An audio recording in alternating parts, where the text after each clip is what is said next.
All right, guys, welcome to the video for lesson 4.3, solving systems of equations by graphing. All right, the solution of a system, the ordered pair,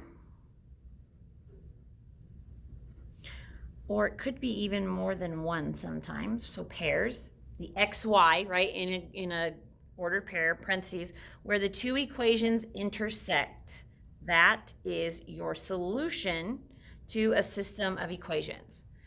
Okay, so if I have this line that goes like this, I have another one that goes like this point right here where they intersect, I would figure out what its ordered pair was, and that is the solution, okay? So what we want to do is we want to find the solution. We want to find where the lines intersect each other to the system below, so the system right here. Okay, so that means we got to graph them. And that also means that if they're not in slope-intercept form already, we actually have to do that first because we've got to get both of them into slope-intercept form in order to even graph them. So the first thing we have to do to this one right here, because it's not in slope-intercept form, remember y equals mx plus b.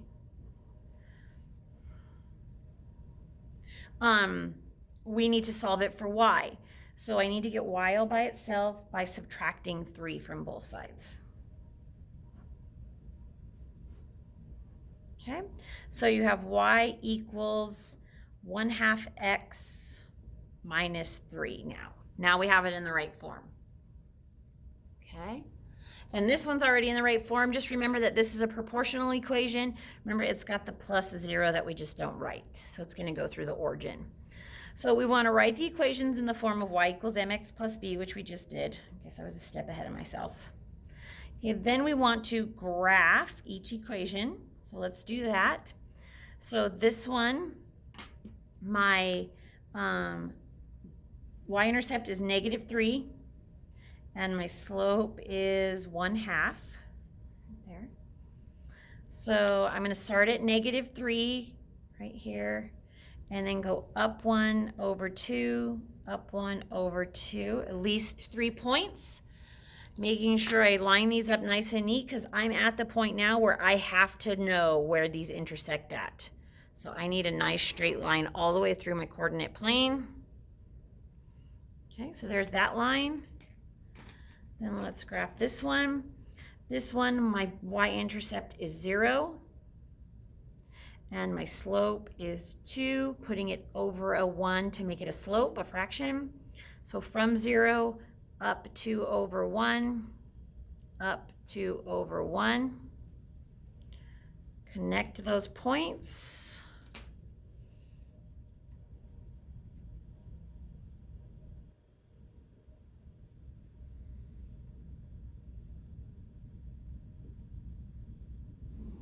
That all the way through, drawing arrows, okay? All right. Find where the lines intersect or meet or cross or whatever. So right here, see where they intersect? Okay, this is the solution to the equation, to the system. Okay, right there is the solution.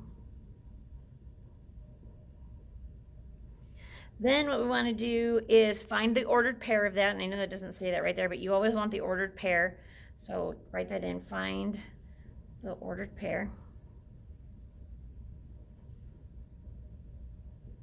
Okay, so for this one, remember we always go left to right first, so I have to go left to -2 and then down to -4. So this one is -2, -4, that's the solution. Now we can check our solution.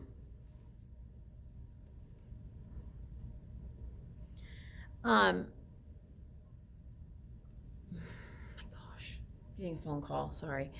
Check your solution by replacing your x and y value from your ordered pair into your equations to see if it works.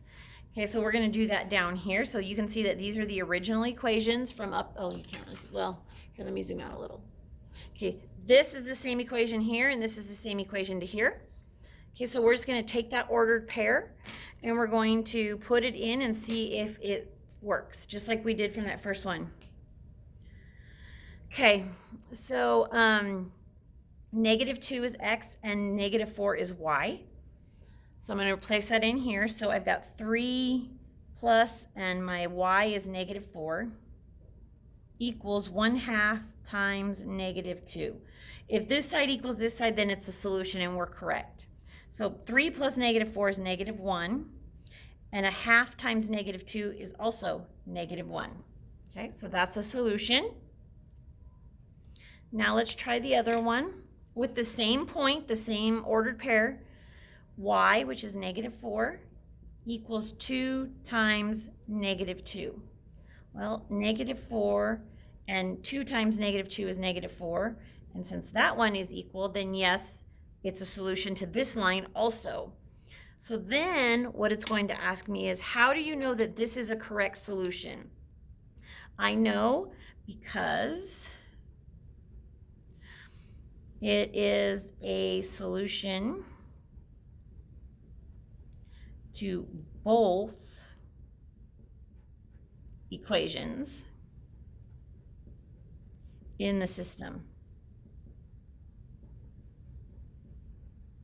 Okay, this is a system of equations. When you have two equations together, that's called a system of equations. Sometimes we write them, and I really know where to write this out at. We write them with this little S bracket. So this is just like a little side note thing. This is how you'll start to see them in 9th grade. You'll see this S bracket that looks like this. And then the equations will be inside it. So 3 plus y equals 1/2 x, and y equals 2x. And that's how you know it's a system of equations, okay? So I know that this solution, this -2, -4, is a solution to my system because it's a solution to both of the equations inside the system. If this had only been a solution for one of these equations and not both of them, then it wouldn't have been a solution to the system, just to the one line, okay? All right, so this next page right here, it says graph the equations below, find the solution to the systems, finally check your solution. Okay, I'm gonna let you guys do that one on your own. I'm gonna work on this word problem with you guys, okay? So parking garage A charges $3 per hour for parking. Parking garage B charges a $2 fee plus $2 per hour for parking. So we want to write an equation to represent the charges for the garages. So garage A, all it charges is a $3 per hour fee, okay? So the total that I'm going to pay is going to be $3 times the number of hours I park. And then you could change those variables if you wanted. Garage B, my total is going to be $2 per hour I park plus the $2 initial or starting fee, okay? So we want to graph the equations and find the solution. Now, I don't have a graph apparently, so that's really weird. Just graph it up on this one, I guess, from above. Just graph these two lines up there and find the solution. And then what does the solution mean in the context of the situation? So let's talk about that. Okay, I'm going to pause really quick and find the solution. You guys graph it. Okay, so I graphed them up on this graph, and you can see they're kind of close together, but they intersect right here at this point, and that point is over 2 up 6, so the solution is 2, 6. Okay, so what we just did was, and I know that you guys have used this graph for something else, but I'll just kind of work it out. So on the y-axis, remember that represents my total. So this is like my total cost, and the x-axis represents my hours that I'm parking in the garage. Okay, so what this represents right here, if you think back to when we talked about our proportional and our non-proportionals and what they represent, this one right here represents, this is my x, so it represents hours, and this is my y, so this is my dollars. So what this represents is the point at, so for when you've parked for 2 hours, so 2 hours of parking equals $6 for both garages. It's the point where they cost the same amount. Okay, so If I park there for 3 hours, I'm gonna wanna figure out which one is cheaper. If I park there for 1 hour, I'm gonna figure out which one is cheaper. But if I'm only gonna park for 2 hours, then it doesn't matter which garage I park in because they're both gonna be the same price. That's basically what that's telling you, okay? All right, so you do these ones up here and these ones down here, and make sure I see them. Thanks, guys.